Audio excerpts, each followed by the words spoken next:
I dagens episode, som vår episode 18, så vil jeg snakke litt mer rundt dette med ekteskapet og ekteskapets uoppløselighet, eller hva som skjer hvis ekteskapet ryker eller går i stykker.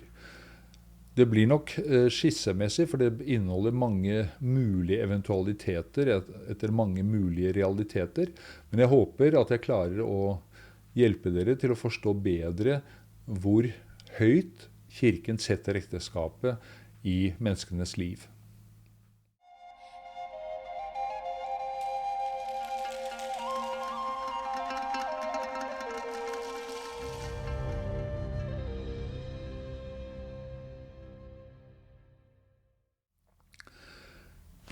Da jeg snakket om ekteskapet, så snakket jeg selvfølgelig om hele den positive siden ved å være gift, hvilke åndelige muligheter som i det, og hvordan vi bør tenke over det. Men Kirken vet selvfølgelig at det mulig at ekteskap ikke lykkes, og vi har faktisk ikke i vår kirke offisielt skilsmisse på noen måte. Kirken tenker annerledes, opererer annerledes enn det verdslige samfunnet. Så jeg vil snakke litt om denne vonde delen, for å si det sånn, av det som kan skje i et ekteskap. En ting selvfølgelig spørsmålet i forhold til det jeg sa forrige gang, om alle disse eller inngangsforutsetningene for å gå inn i ekteskapet, at det ikke noe hinder, at man gjør det ubetingelsesløs av fri vilje, at man forstår ekteskapets uoppløselighet, at man forstår enhet i ekteskapet, at man åpen for relasjonen par imellom, og for de barn som måtte komme. Det må være virkelig til stede i begge, fullt og helt forstått, for at det blir et sakrament. Så det her Kirken kan ta og undersøke et ekteskap som har gått i stykker, når den ene eller begge partene ber om det, etter en eventuelt sivil skilsmisse. Det først selvfølgelig en fase med separasjon, og så det skilsmisse. De prosessene må man ha gått gjennom før man kommer til Kirkens ekteskapsdomstol, i Kirkens tribunal, som for oss i Norge ligger i Oslo, som har ansvaret for alle 3 kirkedistriktene. Så det Kirken faktisk gjør i denne prosessen, som vi kaller annulleringsprosess, eller som jeg vil kalle prosess som fastslår ekteskapets nullitet. Jeg synes det en bedre betegnelse enn annullering, fordi vi kan ikke si at det som har gått i stykker for sånn ikke har vært noen form for ekteskap. Det ville være en grov fortegnelse. Men det Kirken kan fastslå når en av disse utgangsbetingelsene, eller flere av dem, ikke helt klart til stede i enten den ene eller i begge, at ekteskapet ikke ble sakrament.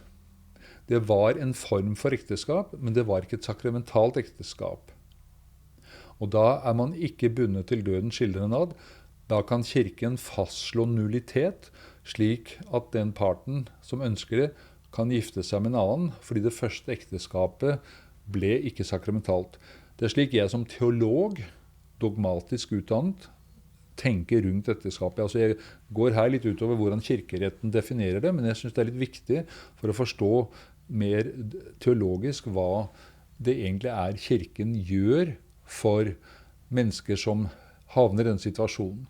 Og selvfølgelig det mange ulike ting som kan være ekteskapshindrende, som jeg ikke nevnte i den første episoden av ekteskapet. Det kan være for eksempel psykopati, det kan være alkoholisme, det kan være voldelighet, det kan være promiskuitet. Det mange ulike elementer her som Kirken kan trekke inn i vurderingen av en persons egnethet til virkelig å si ja til et annet menneske.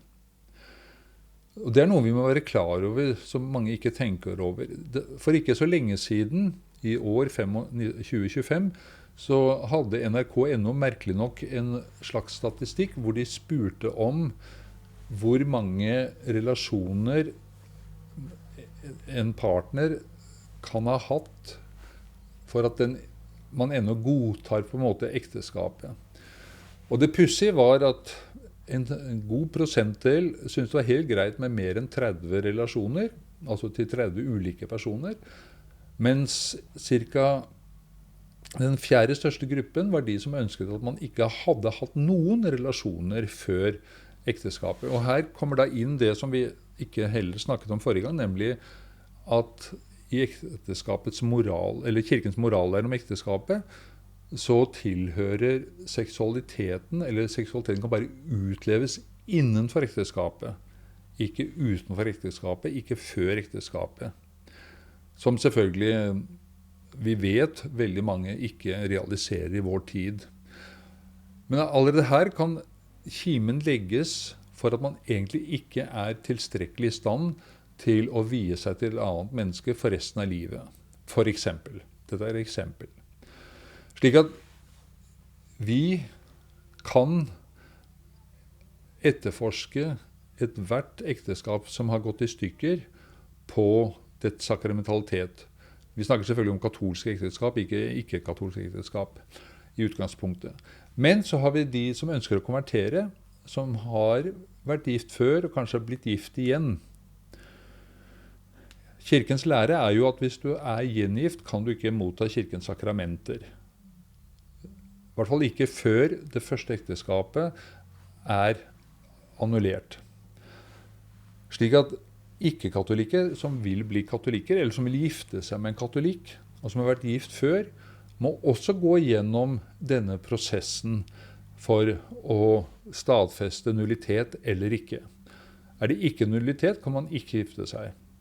Er det mulig å annullere det, da er man selvfølgelig fri til å gifte seg, selv om man ikke er katolikk. Og det henger sammen med at vi i den katolske kirke, vi anerkjenner alle ekteskap som gyldige inntil det motsatte bevist. Og i den katolske kirkens lære er alle ekteskap mellom to døpte, hvor dåpen er gyldig, sakramentale ekteskap. Så det er ikke sånn at det er bare katolikker som gifter seg sakramentalt. To fra norske kirke for eksempel, de gifter seg også sakramentalt, for de er begge døpt. Så derfor er det kirken går inn med sin prosess når en ikke-katolikk ønsker å bli katolikk, eller ønsker å gifte seg med katolikk. Det kan jo være to ulike situasjoner, fordi det kan være folk som vil konvertere, men ikke nødvendigvis vil gifte seg med, eller er i et ekteskap med en annen ikke-katolikk, for eksempel, men har vært gift før. Ikke sant? Det er mange ulike konstellasjoner her. Jeg kan ikke liste opp alle tenkbare situasjoner. Men poenget her er å understreke at vi anerkjenner alle ekteskap som gyldige, også mellom ikke-døpte. Ikke sant? Og hvis en katolikk vil gifte seg med en ikke-døpt, enten det er en muslim, eller en buddhist, eller en hindu, eller en ateist for en saks skyld, som aldri er blitt døpt, så gjelder de samme reglene. Er vedkommende gift i forveien, er det gyldig.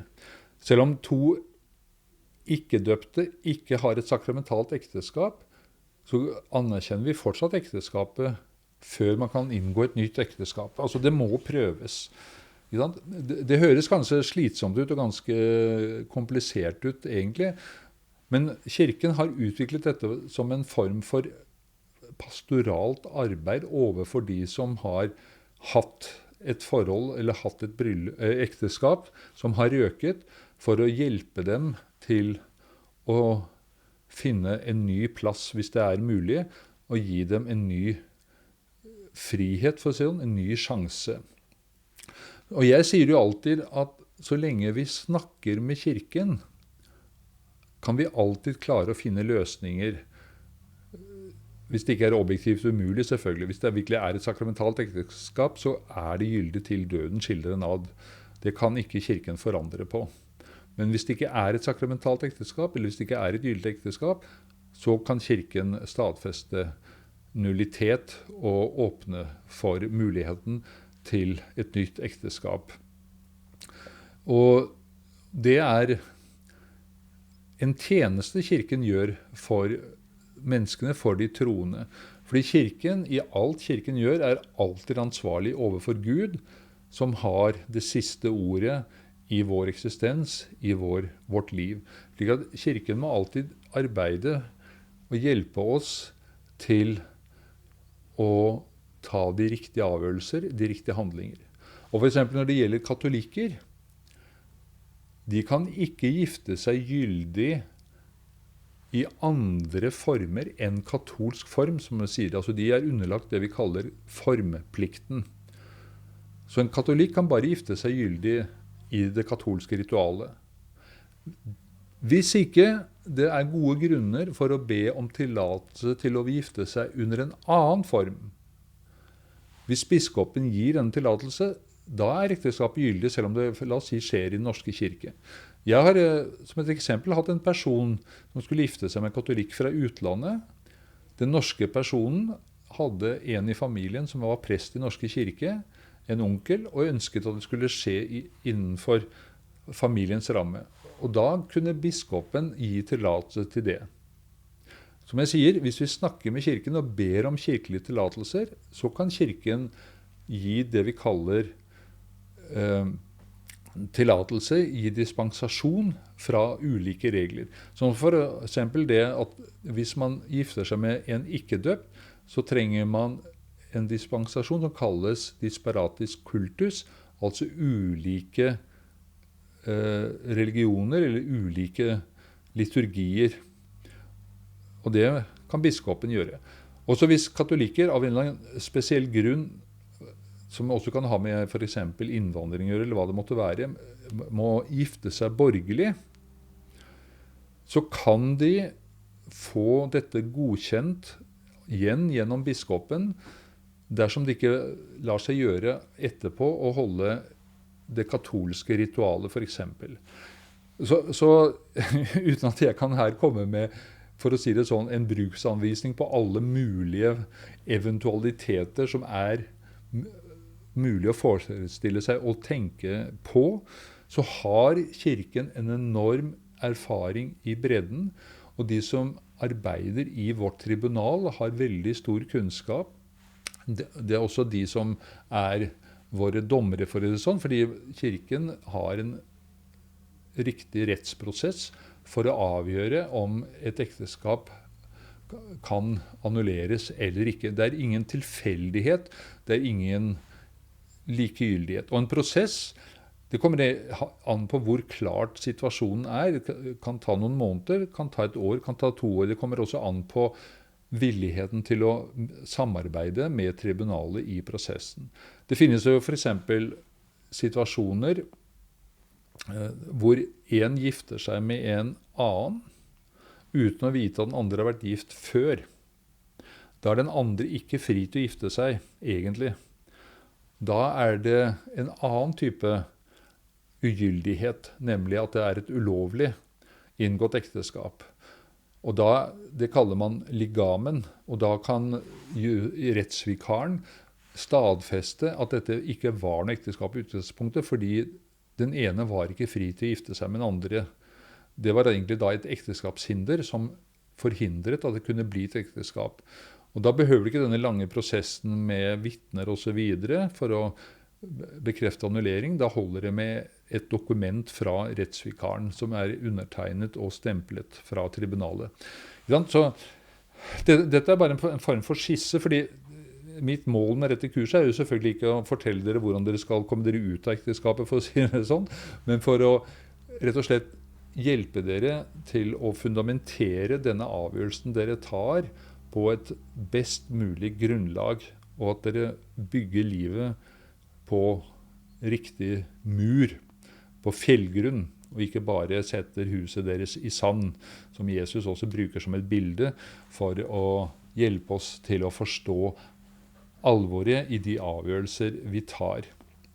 Når et ekteskap blir annullert, så er jo selvfølgelig ikke barna plutselig foreldreløse, eller barna er jo uansett gyldig, for å si det sånn. Ikke sant? Man kan ikke kalle barn, eller gjøre barna rettsløse fordi foreldrene ikke levde i et gyldig ekteskap. Ikke sant? Altså, barna kan ikke belastes for det som foreldrene har gjort feil eller har manglet. Ikke sant? Og det viktige etter vår tenkning er selvfølgelig også at man døper sine barn og tar barna med inn i det kristne livet, inn i det kirkelige livet. Men dette understreker, mener jeg, denne episoden her, som kan virke kanskje litt fremmed og annerledes for mange av dere, at våre avgjørelser og hvordan vi bygger opp vårt liv er alvorlige. Det har konsekvenser, og vi må ta det seriøst. Ikke gjøre det lettvint, men virkelig bestemme oss på et best mulig grunnlag, best mulig også tillit til Guds hjelp i det vi bestemmer når vi tar slike avgjørelser.